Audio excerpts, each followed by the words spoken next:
Hi everyone, it's Caitlin with Kait's Collectibles, and today I have a little bit of a different video for you. Today is a couple of my Star Wars collectibles.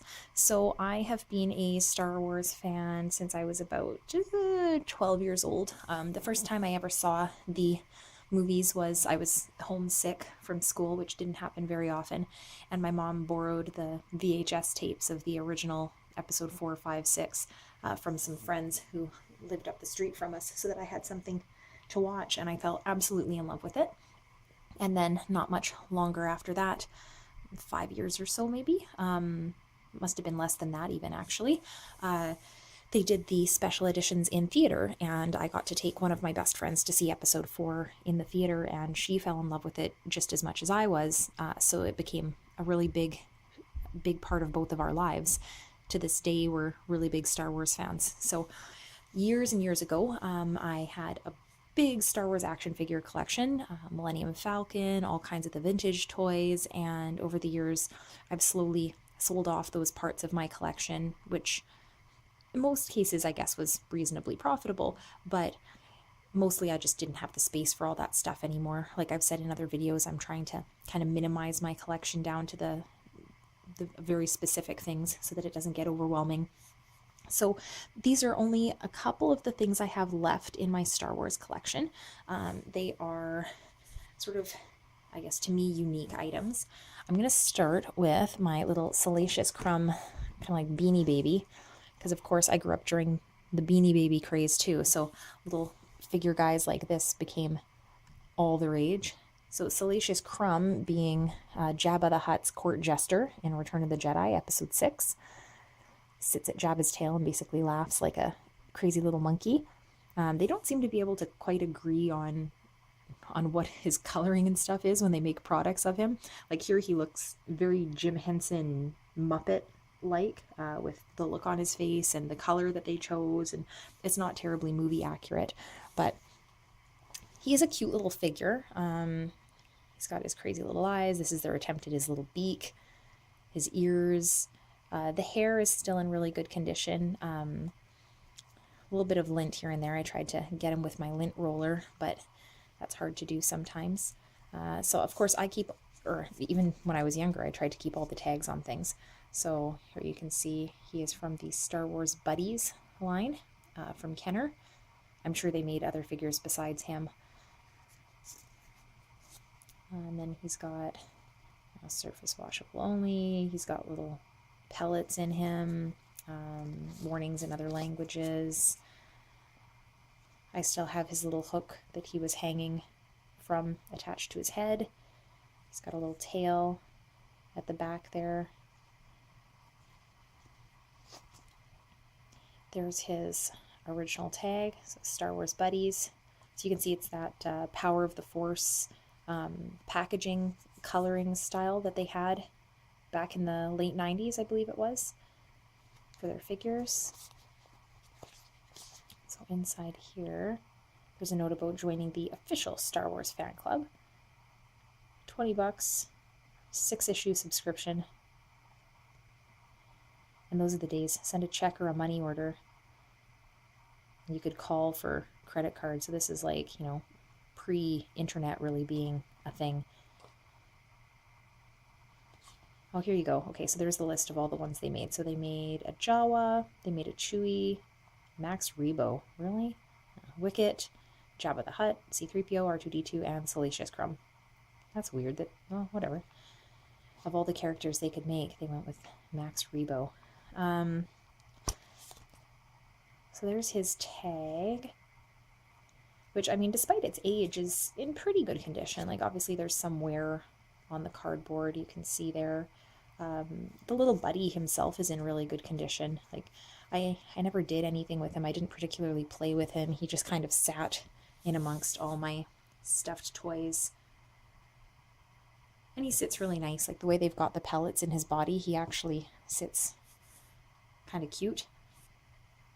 There's something about the Muppet-ness of him that I really like. And I've always kind of liked his character. I don't know why. Not that he has much of a character, but he's just a cute little guy.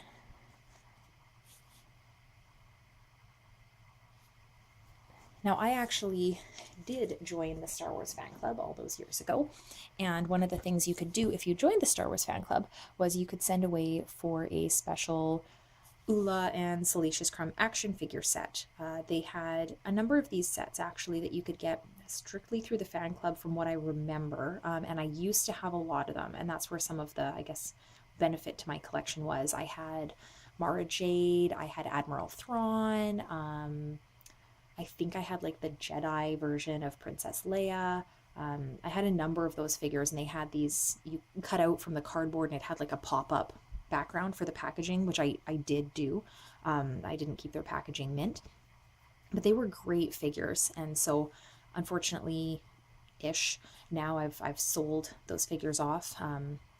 The only one I'm a little sad about is the Mara Jade, and that's only because I was a big fan of the Mara Jade character. Although now with episode 7 and the whole what was originally canon in the expanded universe books no longer being canon, I have no idea if they're still going to attempt to bring that character in some way, or if, you know, she's basically been kind of written into obscurity.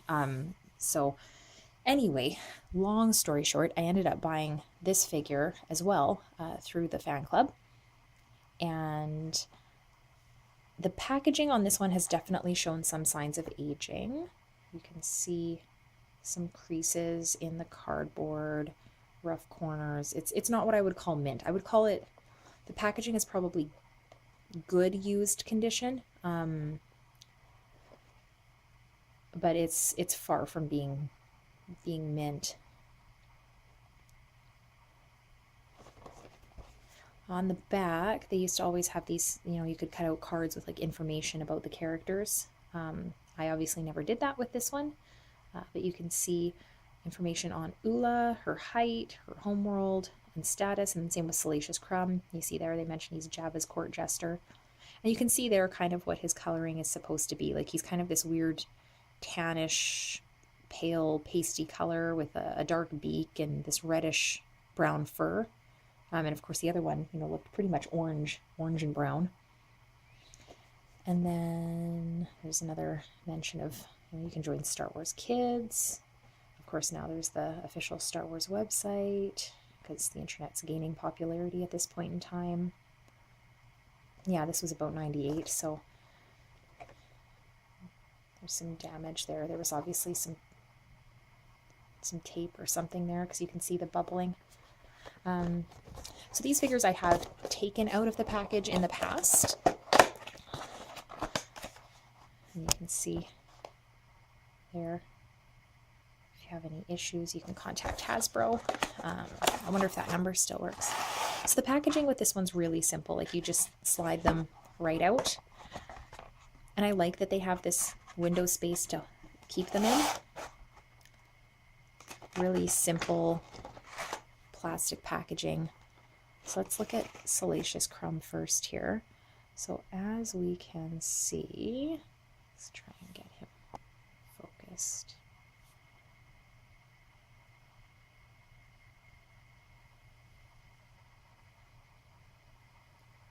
There we go. So he's a little bit more movie accurate with this figure, more of that pasty pinkish skin, maybe a little bit too pink, but they managed to get the beak, his tail. I used to have a Jabba the Hutt action figure as well, and so I used to just kind of sit him by his tail. It would have been kind of cool if this little figure actually had like real fur in those spots, considering it was this specialty figure, but he's pretty cute as he is. Really not opposable in any way. His tail moves a little bit, not much.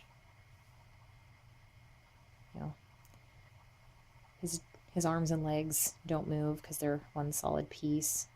His head is just firmly attached, so it doesn't move either. So he's really not opposable in any capacity. But to my knowledge, this was the first Salacious Crumb figure they ever made. I don't know if they've made any more, but that is him. Actually, I'll even show, like, he doesn't really, he's on a flat surface there, but he doesn't really stand on his own. So next up is the lovely Oola. So when I was much younger and I first saw the movies, Return of the Jedi was my absolute favorite, and there were a lot of reasons for that. I mean, I liked the happy ending, I liked the bit of romance, I liked the Ewoks, I thought they were super cute. There were a lot of things I liked about it.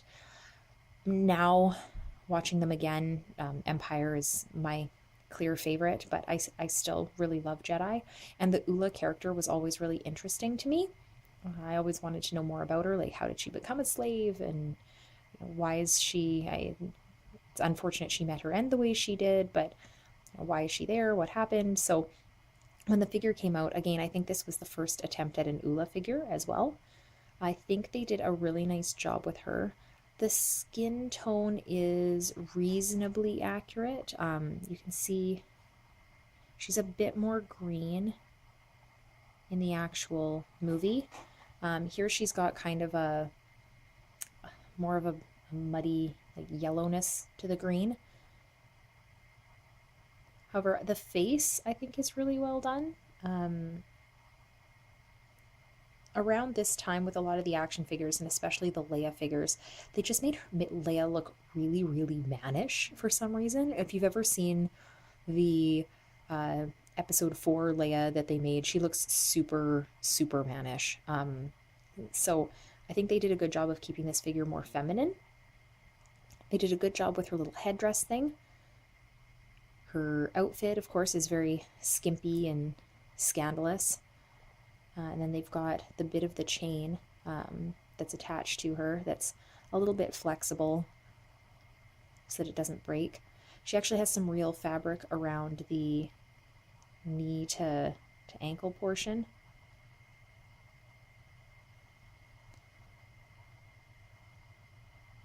And her little sandals at the bottom there. It would have been nice if they had done the whole figure with this kind of fabricy material. There's really no reason that they couldn't have, especially considering she was this kind of limited figure. She does suffer a little bit from like the bulky arms that the Leia figures had as well. And then she's a Twi'lek, so she's got her head pieces, I guess. I don't know what to call them. They're not antenna, they're just part of her head. The back of the costume. And really, for the most part, I've kept these figures in the package, so she and Salacious Crumb are both pretty mint. I don't know if they've made an Oola figure since. They did make a lot of figure lines for side characters. Like I used to have the set with the 3 dancers. I had the Jedi ghosts. I had some of the double packs that they made with a special, like the Leia line where her outfits were actually fabric, like her Bespin outfit and the end of episode 4, like the ceremony one.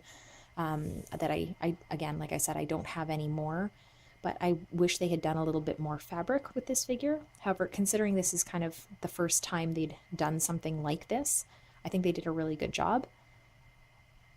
These are definitely niche characters, so if you're someone who is a real Star Wars fan, you happen to like Return of the Jedi, or you happen to like either of these characters or scenes, this is definitely, I would think, if you're an action figure collector, a must. Since I'm no longer collecting them, I'll probably in the near future be listing this figure up for sale on one of my local buy sells, just because I am trying to minimize my collection, focus a little bit more on the Sailor Moon stuff, the Disney stuff. Although that's kind of the nice thing about collecting, is that when something is no longer of the same value to you or the same meaning, you have the option of selling off those parts of your collection, usually without taking too much of a financial loss. And you can, repurpose that money into items that you now appreciate a little bit more. So if you are a Star Wars fan, let me know below what your favorite Star Wars movie is, or you can let me know what your thoughts on the new movie were, because I have my own thoughts that I may, maybe in the future I'll have to make some kind of a video about on a different channel. But if you have any thoughts on the new movie or the old ones, whichever one's your favorite, let me know in the comments below. If you enjoyed this video or you like Star Wars, make sure to like the video. You can share it, and don't forget to subscribe if you want to see more of my toy collection updates. And you can also find me on Twitter at Kait Collectible. Thanks.